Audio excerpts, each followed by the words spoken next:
The autumn mist rolled across Narragansett Bay like a gray silk curtain, settling over the grand mansions of Newport with the weight of old secrets.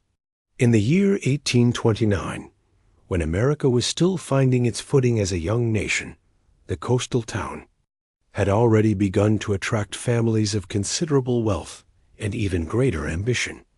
Among these families, none commanded more respect or whispered more speculation than the Weatherbys. Their mansion, Rosecliff Manor, stood like a crown jewel upon the cliffs, its windows catching the morning light and throwing it back across the water in brilliant fragments.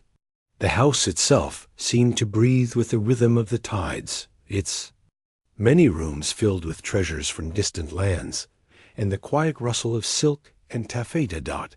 At the heart of this gilded world lived Charlotte Weatherby, the family's only daughter and heir to a fortune built on shipping and steel. At 23, she possessed the kind of beauty that painters spent lifetimes trying to capture: dark hair that caught light like burnished copper, eyes the color of winter storms, and a bearing that spoke of both privilege and intelligence.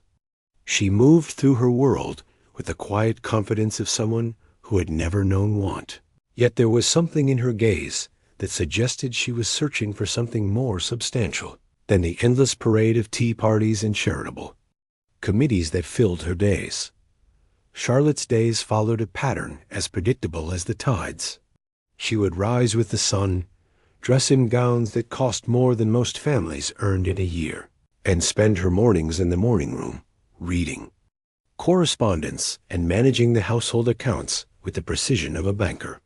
Her afternoons were devoted to the careful choreography of social obligations, visits to other prominent families, planning elaborate dinner parties, and overseeing the staff of 27 who kept Rosecliff Manor running like a well-oiled machine. But it was in the evenings, when the last guests had departed and the house settled into its nighttime quiet, that Charlotte became most herself. She would retreat to her private study, a room lined floor to ceiling with books that she had carefully selected and read, not merely for decoration. Here, surrounded by volumes of poetry, philosophy, and natural science, she would write in her journal by the light of a single candle, recording not just the events of her days, but her thoughts about the world beyond Newport's carefully manicured boundaries. The evening of October 15th, 1829, began like any other. The Weatherby family had hosted their monthly dinner party, an affair that brought together Newport's most influential families for an evening of carefully orchestrated conversation and elaborate cuisine. Charlotte had played her role perfectly, moving between groups of guests like a skilled diplomat, ensuring everyone felt welcomed and entertained. She had worn her favorite gown, a creation of ivory silk with delicate lace at the throat and sleeves, the same dress captured in the portrait that would later hang in the main hall as a memorial to her presence. As the evening wound down, the last carriage disappeared into the night. Charlotte bid her parents good night with the same gentle kiss on the cheek she had given them every evening for as long as anyone could remember. The household staff retired to their quarters, and Rosecliff Manor settled into the deep quiet that only large houses know. Silence filled with the subtle sounds of settling wood and distant ocean waves. It was Charlotte's lady's maid, Mary O'Brien, who first discovered that something was wrong. When she arrived at Charlotte's room the following morning with a breakfast tray and found the bed unslept in, she assumed her mistress had risen early for a walk along the cliffs, something Charlotte often did when the weather was fair. But as the morning wore on, and Charlotte failed to appear for her usual correspondence review, concern began to spread through the household like ripples across still water. By noon, every room in Rosecliff Manor had been searched twice. Charlotte's study showed no signs of disturbance. Her journal lay open to the previous day's entry, her pen placed neatly beside it.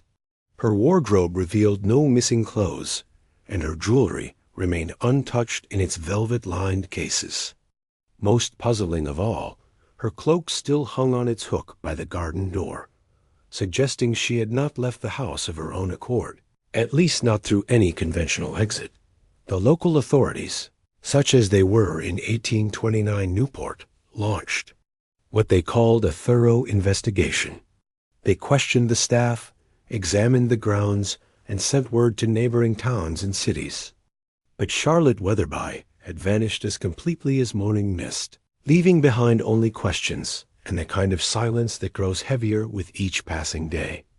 Weeks turned to months, and the mystery of Charlotte's disappearance became the subject of endless speculation. Some whispered of a secret romance, perhaps. She had eloped with an unsuitable suitor and was living under an assumed name in some distant city. Others suggested more sinister possibilities: kidnapping, murder, or worse. The most romantic souls proposed that she had simply grown tired of her gilded cage and had chosen freedom over fortune, disappearing into the vast American wilderness to make her own way in the world. But the truth, as it often does, lay hidden in plain sight. 3 months after Charlotte's disappearance, as winter's grip began to loosen and the first hints of spring peered in the gardens of Rosecliff Manor, Mary O'Brien was cleaning out the fireplace in Charlotte's study when she noticed something unusual. Behind the heavy iron grate, partially concealed by decades of soot and ash, was a small opening in the brick wall, barely large, enough for a person to squeeze through. Further investigation revealed what the builders of Rosecliff Manor had intended as a servant's passage, a hidden corridor that connected several of the main rooms and provided discreet access for staff. Over the years, as the household's needs changed, the passages had been sealed off and forgotten, except, it seemed, by Charlotte. Following the narrow corridor by lamplight, Mary discovered that it led not just through the house, but beyond it, emerging in a small cave in the cliffs below the mansion. And there, in that hidden space carved by countless years of wind and water, she found what remained of Charlotte Weatherby. She had not been murdered, nor had she been kidnapped. Instead, she had discovered something that her wealth and position could not protect her from: a tumor in her brain that had been growing silently for months, causing headaches she had attributed to stress and episodes of confusion she had carefully hidden from her family. In her final journal entries, found with her body, Charlotte revealed the truth she had been too proud and too frightened to share. She had known she was dying, and rather than burden her family with the slow, inevitable decline that awaited her, she had chosen her own ending. On that October night, she had slipped through the hidden passage to the cave below, carrying only a warm blanket and her journal. Her final words, written by the light of a small oil lamp, spoke not of regret but of peace. She wrote of the sound of the ocean, of the way the moonlight reflected off the water, and of her gratitude for a life that, while shorter than expected, had been filled with beauty and purpose. She had chosen to face her end not as a victim of circumstance, but as the author of her own story's conclusion.